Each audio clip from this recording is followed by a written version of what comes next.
before I put them in the machine was, would you die for him or her? And they would say yes. They would say yes as if I asked them to pass the ketchup. They were just staggered and of course, it's that strong. You are willing to die for somebody.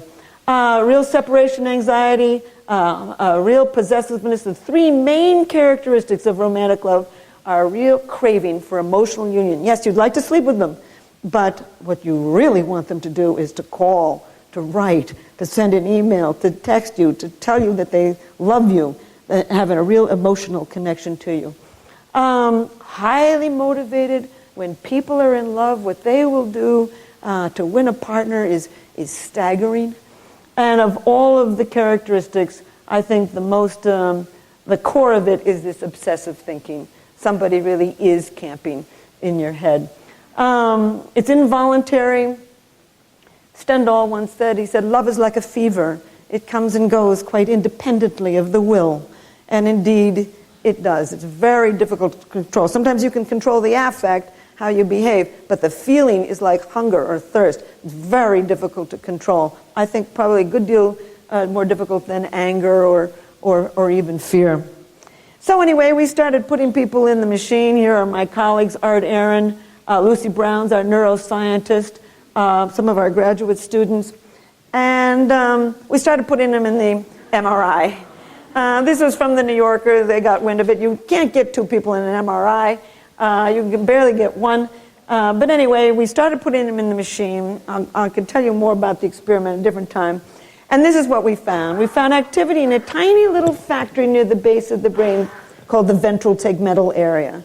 And we found activity in little cells that actually make dopamine and send dopamine to many brain regions.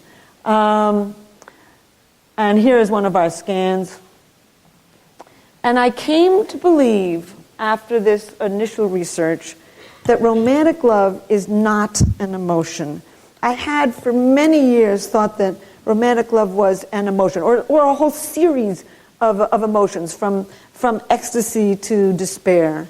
And indeed, because it comes from brain regions really below the limbic system, below the emotion centers of the brain. Now, we've got cognitive processes. You're thinking about something when you're dialing the telephone to talk to somebody. You're feeling things, but what it really is a drive. It comes out of the part of the brain associated with motivation, with wanting. As you reach for a piece of chocolate and you want it, as you want to get a good grade, as you want to get a promotion, as you want something, it's this brain's reward system that is kicking into action, and dopamine is sort of pouring through these various channels for wanting. And indeed, that is the brain region associated with romantic love. It has many of the characteristics of a drive. There's only one that I really have any interest in, and that is that it's got no facial expression. If you can look at somebody and know whether they're angry or happy. You can't look at somebody and know whether they're hungry or thirsty. And in the same way, you can't look at somebody and know whether they're in love. All of the basic drives are associated in one way or another with the dopamine system in the brain. And it finally occurred to me, this is not only a drive, this not only comes from the basic, primitive, primordial brain regions, but it's stronger than the sex drive. You know, if you casually ask somebody to go to bed with you and they say no thank you, you don't kill yourself.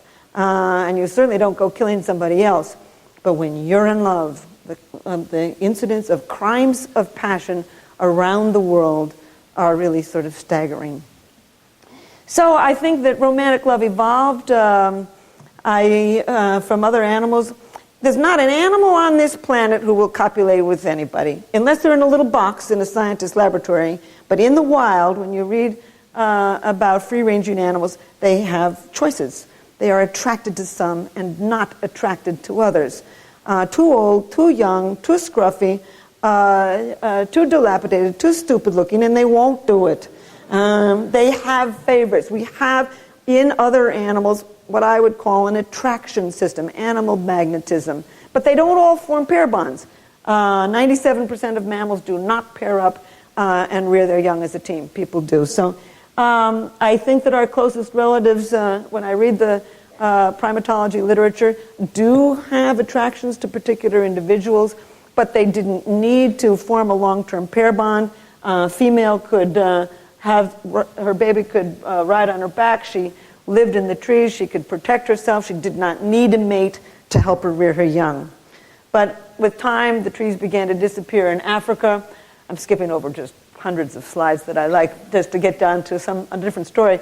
Our ancestors were forced down to the ground. We began to stand up on 2 feet instead of 4. And with that, I think, as females began to have to carry their babies in their arms instead of on their backs, I don't see how a female 4 or 5 million years ago could have carried the equivalent of a 20-pound bowling ball in one arm and sticks and stones in another arm and protected and provided for herself. And I don't see how some guy could protect a harem of females from other males, if not lions and tigers.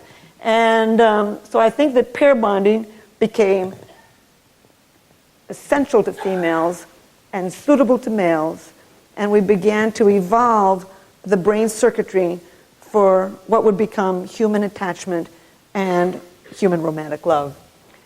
And I think that there's some evidence now that by 3.2 million years ago, these processes had begun. I then wanted to know why you were rejected in love. You know, I mean, when people are madly in love, they're not a menace to society. It's when you're rejected in love that you become a menace, not only to yourself, but to everybody around you. And I've long maintained that nobody gets out of love alive. At one point in your life, everybody, I think, gets rejected. And I wanted to know what happens in the rejected brain. So I put out a flyer in New York and in SUNY Stony Brook. And have you just been rejected in love but can't let go? And I got various people to come in and go into my machine. And this is what we found. I had anticipated that we would find the same brain region for directly associated with romantic love would also remain active. Because in fact, when you've been dumped, you often just love the person harder. In fact, barriers really intensify this feeling of romantic love. So I had expected the same brain regions, the ventral tegmental area, to become active, which it did. But I also found activity in 3 brain regions associated with profound addiction. Romantic love is an addiction, a perfectly wonderful addiction when it's going well, and a perfectly horrible addiction when it's going poorly.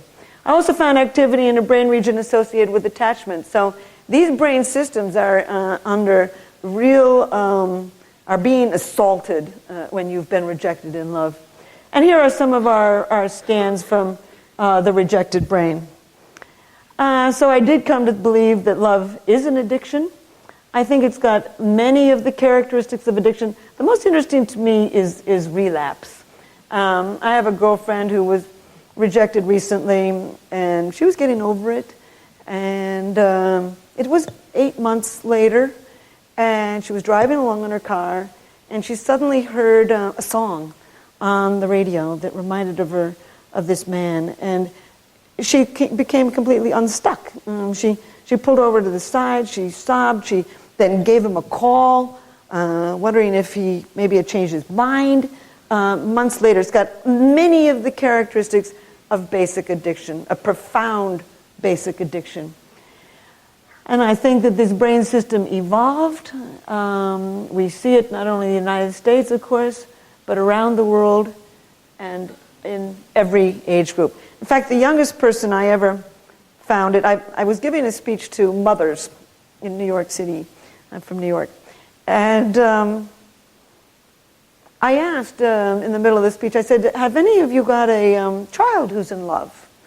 And one woman raised her hand and she said, yeah. She said, my son, when a particular little girl comes over, all he does is he sits next to her and strokes her hair. And then when she leaves, he's depressed for about an hour and a half. And I said, well, could you tell me how old your son is? And she said, yes, he's 2.5. So it's a brain system not always connected to the sex system. that can be triggered, I think, at any age. Like the fear system. You can be angry when you're 2.5 or scared, and you can be scared when you're 92.5. In the same way, I think you can be in love when you're very young, and I think you can be in love throughout the life course. So the question then becomes, why him, why her? That's the title of my newest book. Why do you choose one person rather than another? So you got this brain system, and it's going to get triggered, but why does one person trigger that system and not another person? So this is my most recent research, and Match.com came to me and asked me that question. And I said, I don't know. I haven't a clue. Nobody knows.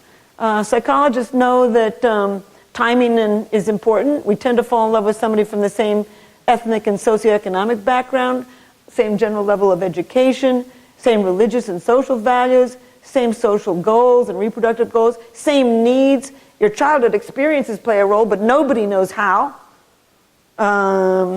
It might be true that you fall in love with somebody like your mother. I'm not going to say you're not, but I don't see the data for it. It's probably true, but I don't know the data. Long and short of it is your childhood definitely plays a role.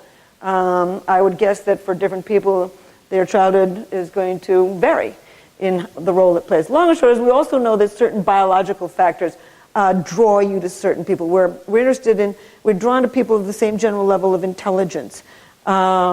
I won't go into the rest of it, but long and short of it is we're drawn to people of the same degree of good looks.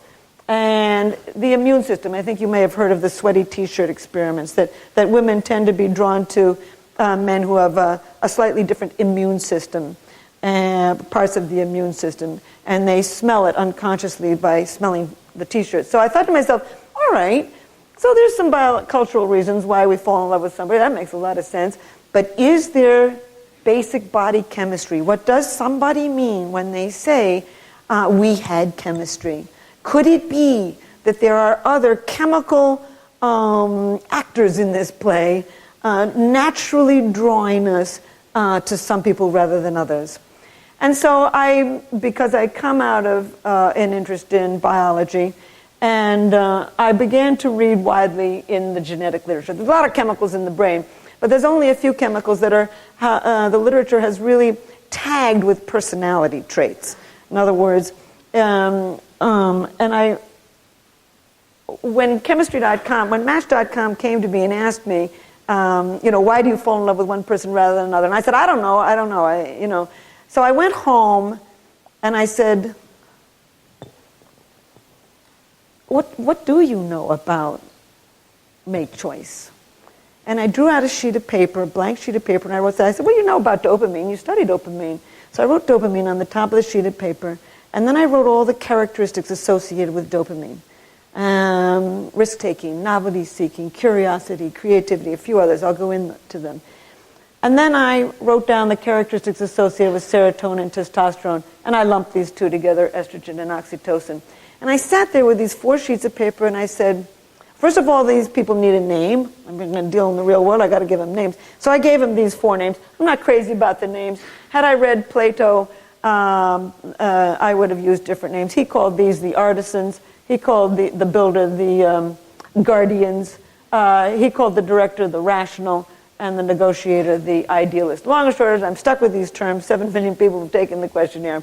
And my issue was, could I create a questionnaire to see to what degree you express all of these systems? We all express all of them. To what degree we express all of them? And then watch on this dating site if certain types are drawn to certain types. So that's what I set out to do. It took me a year to develop the questionnaire. As I say, it's been taken by a lot of people. And here's what I found. I'll just first of all tell you about the types and then who's naturally drawn to whom. This is a study of 39, almost 40,000 people, and these are some of the basic traits associated with this chemical system. People who are explorers tend to be novelty-seeking, risk-taking. They can't tolerate boredom, restless, energetic, excitable, impulsive, generous. These are the ones that walk into the bar